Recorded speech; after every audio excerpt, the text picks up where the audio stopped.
With so much actually happening with this election, I wanted to give you a breakdown of the state of play about the Senate, the House, and the presidential race. Starting with the Senate, because if you thought the presidential race was close, I mean, the balance of the Senate, it's even closer. So a little background here, right? The Democrats currently have a very narrow majority, leading Republicans 51 to 49. With that lead, thanks to the fact that 4 states have independent senators that caucus with the Democrats. And so with the elections that are happening this specific cycle, I mean, the Democrats are hanging on by a thread. It could very easily flip. In fact, 538 predicted as of Friday, the Republicans could take a very narrow holdover. And this is there are over 30 seats up for grabs, though most believe that it's going to come down to about 10-ish key races. So let's unpack some of those, especially because every news outlet's kind of considering these races a little bit differently. But we'll start with the 4 that are considered true toss-ups as of last Thursday by the New York Times and Cook Political Report: Ohio, Michigan, Pennsylvania, and Wisconsin. So in Ohio, we have Democratic Senator Sherrod Brown defending his seat against Republican challenger Bernie Moreno. And this race has been so damn expensive. It has had more ad spending than any other race in Senate history, beating the $412 million we saw in Georgia back in 2020, with it expected to even pass $500 million. And the polling leading up to Election Day has been tight, right? The New York Times polling average has had Brown leading 48 to 46. A local poll from the University of Akron having him ahead 46 to 44. And that poll specifically found that even though he's a Democrat, Brown has been able to pull Republican women who intend to vote for Trump, with places like NBC trying to explain the closeness of this race by saying Brown's survival and possibly partisan control of the Senate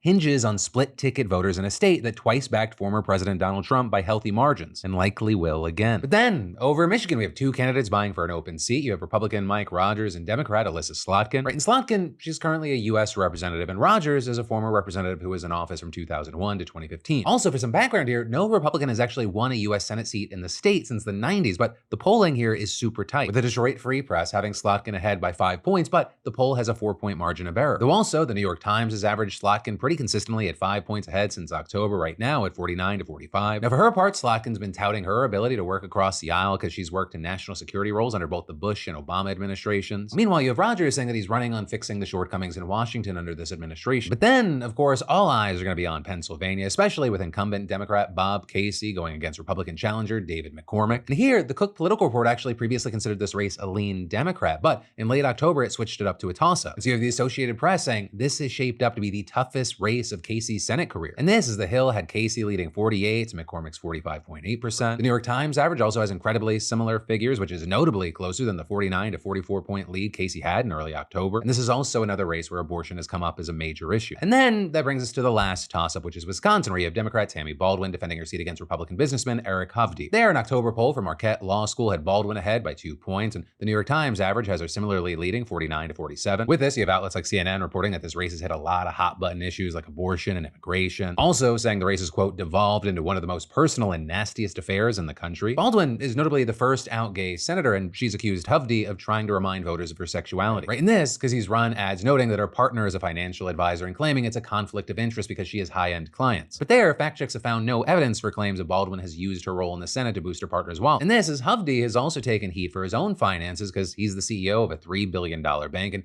Democrats have also been quick to note that he has a $7 million home in Laguna Beach, right, and using that to paint him as out of touch with others in the state, right? And so those are generally considered the big 4 as far as the Senate, and then also you have other key races in states like West Virginia. In West Virginia, because Joe Manchin has stepped out, and that seat is now almost guaranteed to go to a Republican. And specifically, you've got Republican Governor Jim Justice running against Democrat Glenn Elliott, a former mayor in the state. And here you have 538 simulations saying Justice is far more likely to win, and outlets like CBS even saying the Democrats have all but ceded to the other side. Then, in Arizona, you have voters yet again finding themselves dealing with the thickly layered lunacy and foundation of Kari Lake, with that being the race to replace Kyrsten Sinema, and Republican Lake is going against Democratic Representative Ruben Gallego. Here, you have the Times saying this one leans blue, noting that Lake lost the governor race back in 2022, and then went into fits falsely claiming the election was stolen. So at the very least, I would say Lake is a very divisive figure in the state, and right now, Gallego is leading her in polling averages by around 5 points. But then, you have Texas leaning red right now, with Ted Cruz seeking a 3rd term, leading challenger Colin Allred 49 to 45. Now notably here, no Democrat has won a statewide election there since the 90s, but also Cruz only won his last re-election by 3 points, and you have Democrats hoping that maybe Allred's a stronger challenger than Beto O'Rourke. Though again, the consensus is that it is a leaning Republican. Then in Nevada, you have Democratic incumbent Jackie Rosen and Republican Sam Brown. Here, as of last Friday, you had Rosen leading the polls 49 to 44. And notably here, in the last decade, the state has kept its senators blue, but it went for a Republican governor last election, so there is room for it to move. Then in Montana, you have CNN describing Democrat John Tester as the most vulnerable Senate incumbent this year. And there we've seen Republican Tim Sheehy leading him by 4 points in the polls. And CBS explaining that recent population growth in the state has actually helped Republicans, making it harder for Democrats to keep their seats. Then in Nebraska, you have Republican Senator Deb Fischer running for re-election against an independent, Dan Osborne. And here you have places like the Times noting that Nebraska, yes, is a red state, but you have Osborne testing out a pro-labor and working class message that is making the race a lot closer than a lot of people initially assumed it would be. Because surprisingly, he's only trailing Fischer by about 3 points. But then, with all of that said, let's talk about the other half of Congress, right? The House of Representatives. Because shocker, we're also looking at a ton of tight races. So let's talk about the state of play with the House of Representatives. Right now, it has a Republican majority, but only by a little. They have 220 and you need 218 for a majority. And notably, this is both Speaker of the House Mike Johnson and Donald Trump have openly admitted to having a secret with one another. You have some scared that that secret is them scheming a plan to try to steal the election, and maybe Mike won't certify the election results if Kamala wins. And so for that, and a number of reasons, balance of the House is key. Especially because if Democrats were able to take over, they would have the majority, and that little secret, it could potentially lose its power. Now with the House, because all 435 seats are up, I'm obviously not going to be talking through all of them, but I will try to hit you with the highlights. So starting with Orange County, California, you have California's 47th district up for grabs. It used to be Katie Porter's seat, but now you have Democratic State Senator Dave Min going up against Republican business owner Scott Baugh. And here, according to the LA Times, Democrats have a voter registration edge over Republicans. The Cook Political Report also saying that it leans blue, but some polling has found Baugh slightly ahead. And there, Politico explaining, this seat remains swingy in the previous GOP stronghold of Orange County. Baugh narrowly lost a bid against Porter 2 years ago, while Min came up short in a prior bid for Congress. You also have Republican incumbents fighting to hold on to their spots in the 13th, 27th, and 41st districts. And polling from USC back in September found a virtual tie in the 41st district. But also, make no mistake, all are considered very close and could determine the fate of the House. Then, in New York, the 17th district is definitely one to watch. It was previously held by a Democrat, but they lost it back in 2022. And so Republican Mike Lawler's defending it against its previous holder, Mondaire Jones. Right? And people largely see this one as necessary if Democrats want to try to get back control. Also, over in Long Island, you have a Republican hoping to hold his seat in a rematch against a Democrat. And this is there is a reason to believe that these races could shift blue. Because as Lawrence Levy, the executive dean of the National Center for Suburban Studies at Hofstra University, told The Guardian, we had kind of a mini red tide in New York in 2022 that was related to post-pandemic issues that brought a surge in crime, inflation, and other things so that folks who normally vote Democratic came out for Republicans. But what you also saw was a surge of turnout among Republicans and a drop-off among Democrats. The turnout model in a presidential year is very different. You're going to get many more voters, many more Democrats who only come out in presidential years. But of course, we'll have to wait to see, like with all of these. And then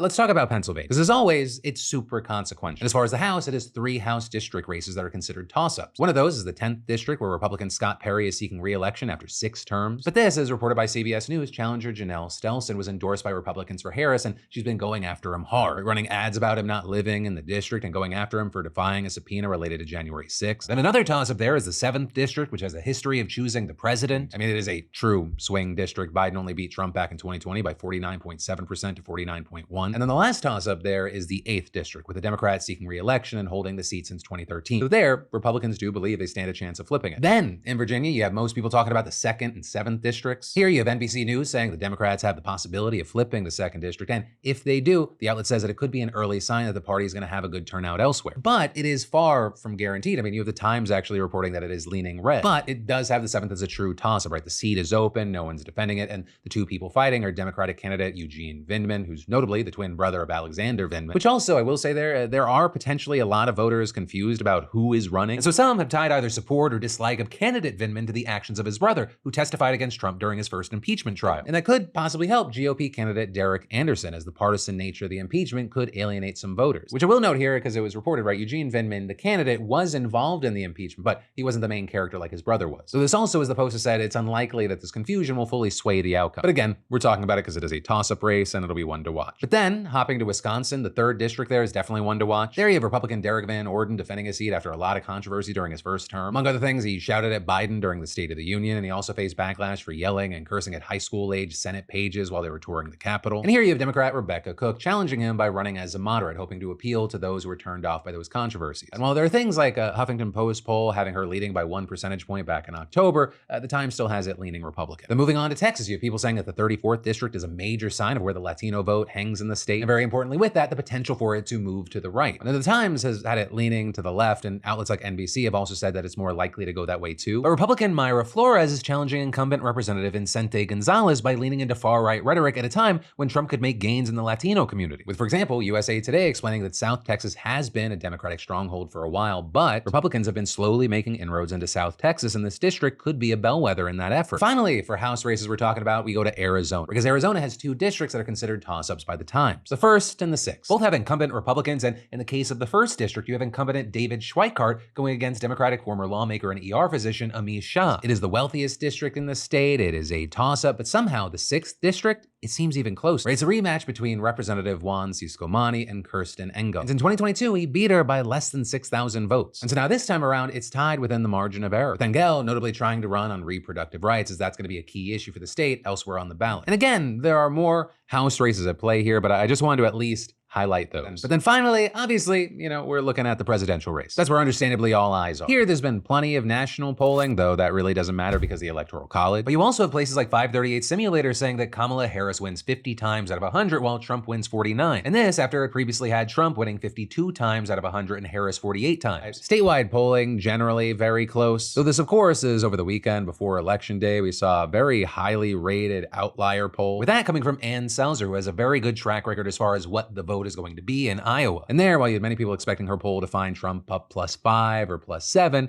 it ended up actually being Harris +3. With many people saying the big story there isn't actually Iowa. But if the polling was accurate, it might mean that a lot of people are breaking for Harris right near the end. So they're either gonna look really smart or their rating's gonna be going down. But again, polls are polls. Votes are votes, and votes are the only ones that matter. Hey, thanks for watching, and I hope you enjoyed this clip from the full Philip DeFranco show. And also, a big thanks to Squarespace for sponsoring our Clips channel. Turn your passion into profit over at squarespace.com/Phil, or use the QR code. Because whether you're launching a business or a lucrative side hustle, your website is your digital business card. It's the only space where you control the story, no algorithms or distractions. And with Squarespace, it's so easy because they got a ton of stunning professional templates with drag and drop editing that makes site design incredibly simple, no coding required. So get started for free at squarespace.com/Phil, or scan the QR code on screen and use code PHIL for 10% off when ready to launch. Squarespace.com/Phil.